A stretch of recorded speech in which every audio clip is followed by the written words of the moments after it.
At least you get in the fights. At least you get in the fights.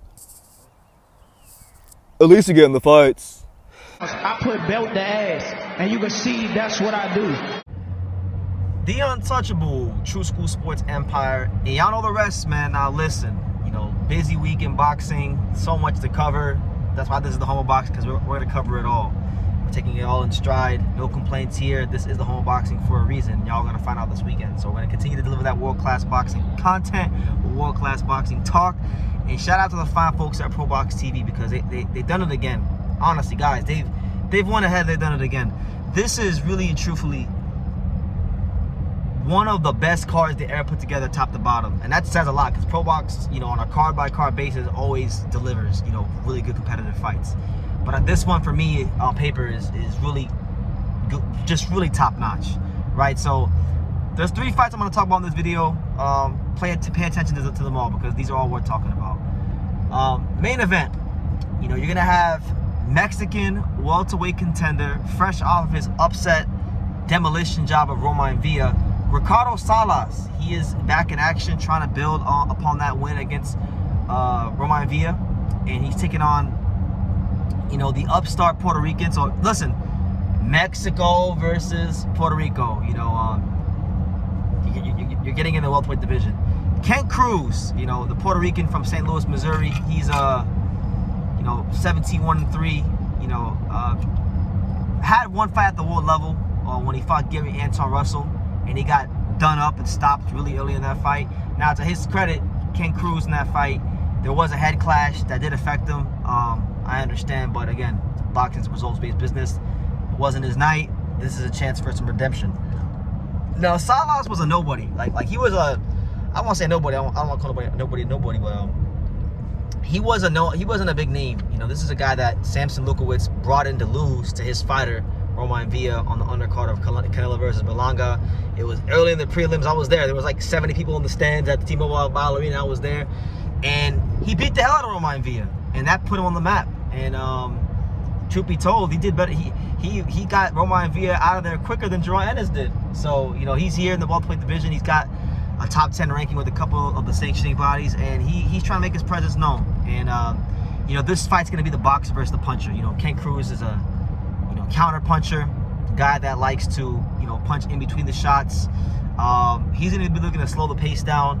Salas is gonna be looking to pick the pace up. So you're gonna have that fight within the fight.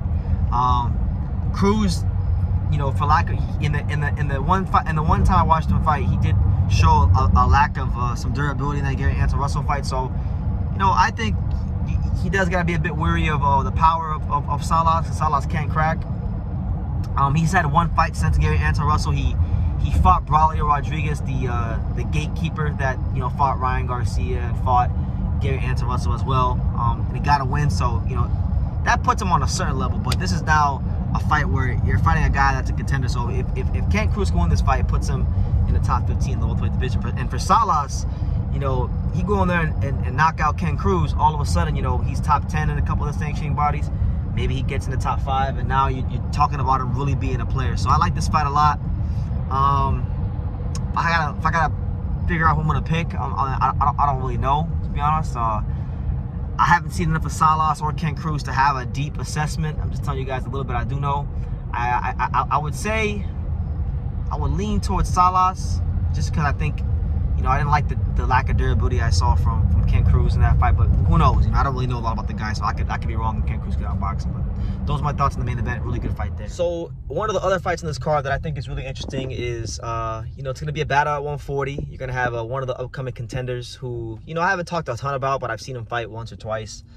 You know, one of New England's very own, one of Hartford, Connecticut's very own, Mykquan Wiliams. Yes, Marvelous Mike. He's in action, looking to build upon his record, and he's in a really good step-up fight. I would definitely say that this is the best fight he's had on his record thus far, because he's taking on a veteran fighter of nearly 40 fights, a guy that I got a lot of respect for, and Antonio Moran. And Antonio Moran, like, look, he's been on that world level.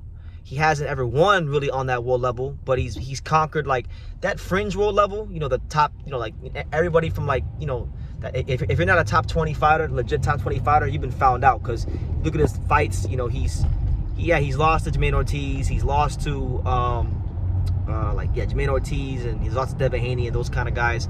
But he's beaten Romero Duno, and he's beaten Kendall Castaneda. So the guys that were at fringe level at best, those guys lost to him. When they put Antonio Moran in a tournament, when ProBox started up in 2022, they had the last chance tournament with a bunch of fringe world level guys.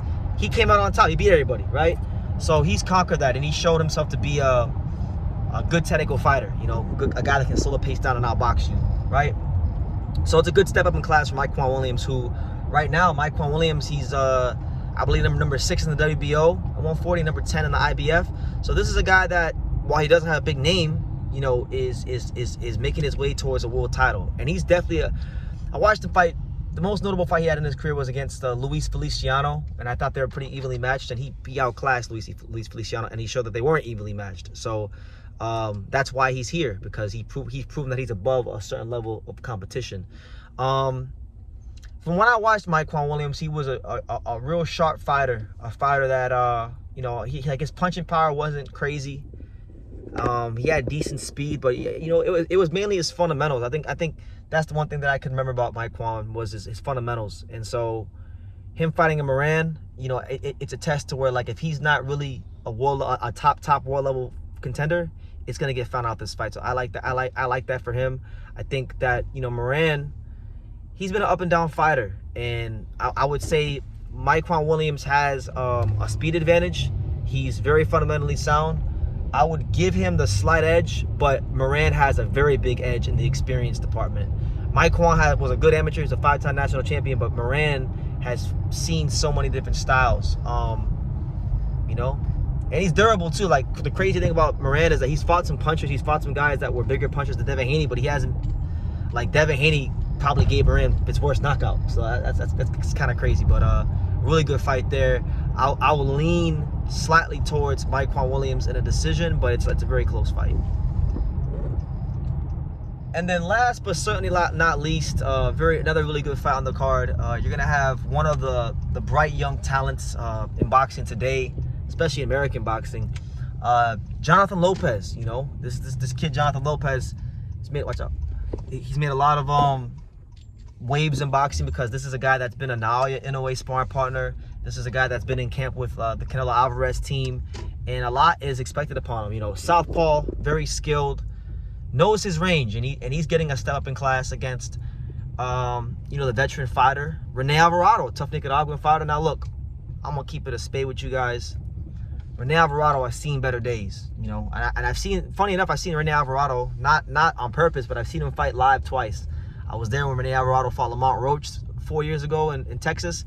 And I was also at Rene Alvarado's last fight in Japan when he got done up and the brakes beaten off of him by Hayato Tsutsumi. So he's not the Rene Alvarado of old. You know, this is a guy that, you know, 5-6 years ago used to give fighters really tough fights, beat some guys. But Alvarado is not that guy anymore. I think he's past it.